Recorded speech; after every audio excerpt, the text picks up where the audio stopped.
The infants were found in a home that had been owned by the same family for years. They are well known to neighbors, we're told. Fox 13's Carly Figueroa was the first reporter on scene talking with neighbors and police. She continues our team coverage tonight. Quite frankly, I'm still in a state of shock. Aaron Hawker and his wife Kathy say they noticed the West family cleaning out the garage early Saturday about 9 a.m. By noon, a swarm of police cars had arrived on scene and caution tape was roped around the property. We were wondering what the heck is going on. So the Hawkers live here just right next door to the West. It's been years that they've been neighbors. When this caution tape went up, they were extremely concerned because Darren West had just finished serving his prison sentence. He was ready for a fresh start with his 3 girls.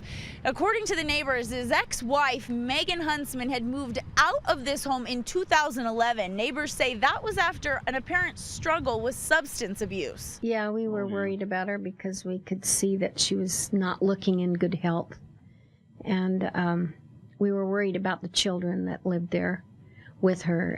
Her 3 daughters lived there. But when they learned of the discoveries made, the bodies of 7 infants packaged in cardboard boxes in a garage just feet from their home, the Hawkers say the answers only created more questions, like how Huntsman had allegedly hid 7 different pregnancies from the tight-knit community. She always looked kind of slim. To have this many babies full term, it's like, where were they? Carly Figueroa, Fox 13 News, Utah.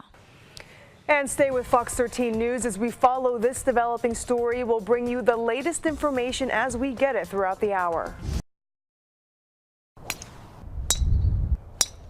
It's a game of a lifetime. We have golfers anywhere from 5 years old to into their 90s. You can play your whole life, and that's just a great draw for the outdoor enthusiast. Monday will be the Governor's Golf Day. Governor Gary Herbert is scheduled to declare the month of May Golf Month in Utah. He's encouraging all residents to recognize the important role the sport of golf plays in our state. We have wonderful golf courses from Smithfield to St. George and everywhere in between. Obviously, my focus now is Salt Lake City.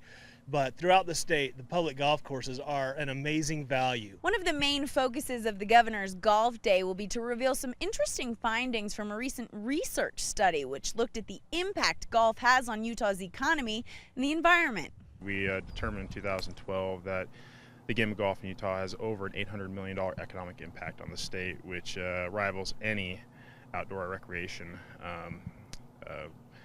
aspect in the state. The study done by the Stanford Research Institute found golf contributes more than $800 million to our state economy, supporting more than 9,600 jobs, as well as accounting for more than $11 million in annual charitable giving. There is not a state in the country that has a larger percentage of their golf courses that are open to the public. Throughout the month of May, Utah's golf associations and facilities will be holding events and activities geared towards bringing Utahns out to the greens. We're trying to get more people playing golf, so we want to offer lessons to people, different block parties where people can come out and learn more about golf in general, and just try to get more people playing the game that we all love. The study also looked at the environmental impact and found that Utah's golf courses consume less than 1% of diverted water. For a more in-depth look at the study and its findings, visit fox13now.com. From Salt Lake City, Carly Figueroa, Fox 13 News, Utah.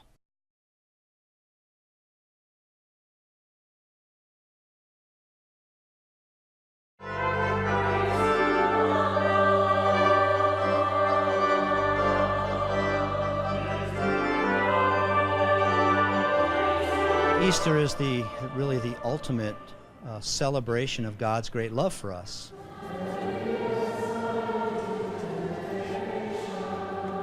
For the church, for me, Easter represents that Jesus is not dead but alive.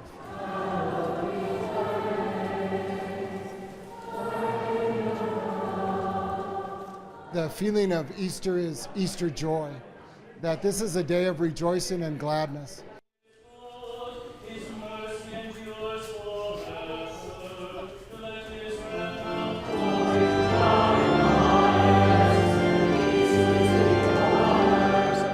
It's a very spiritual day for me.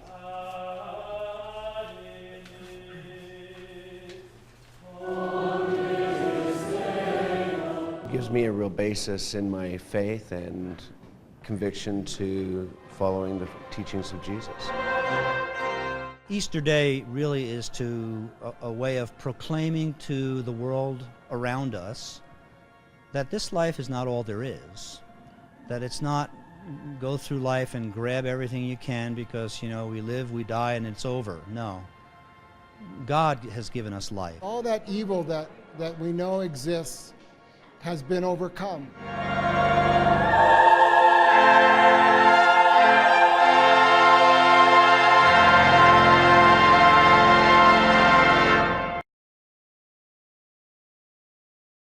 This is Live at 5:30.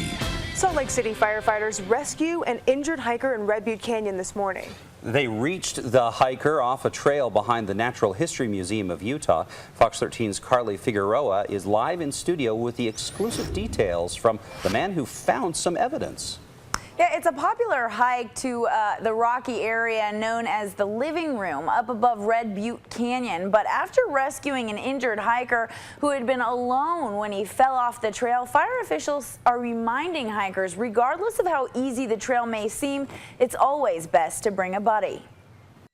We encourage people when they go hiking, even if it's on a popular trail like this, to try and go in groups, try and go in pairs. Just after 10 o'clock Sunday morning, Salt Lake City Fire Department responded to a call of an injured hiker on the Red Butte Garden Trail. I did see a rock that had quite a bit of blood on it.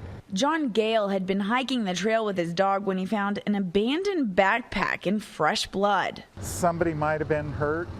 They might have left it behind if they were in a group and the group took off and they forgot it. But when I saw the cell phone was a few feet away from the backpack, I thought it might be more likely somebody got hurt. So I called the police at that time. Rescuers went to work trying to locate the hiker and found him about a mile up from the trailhead. He had fallen off the trail. He was disoriented. He suffered some abrasions, some scrapes, and he was suffering from hypothermia as well. It's still pretty cold up there. There's some snow and ice. The victim is in his early 20s. Rescuers wouldn't say much other than the fact that he should not have been hiking alone because that is risky for anyone. I saw one other person on the trail. It was really pretty quiet. There weren't many people up here at that hour. And rescuers emphasize if you do choose to hike alone, make sure you tell people exactly where you were planning to hike and when you expect to be back. Don't assume a good Samaritan like John Gale will always come along. Yeah, from Salt Lake City, Carly Figueroa, Fox 13 News, Utah. Yeah, they were lucky that he came along. Thanks so much, Carly. A Utah highway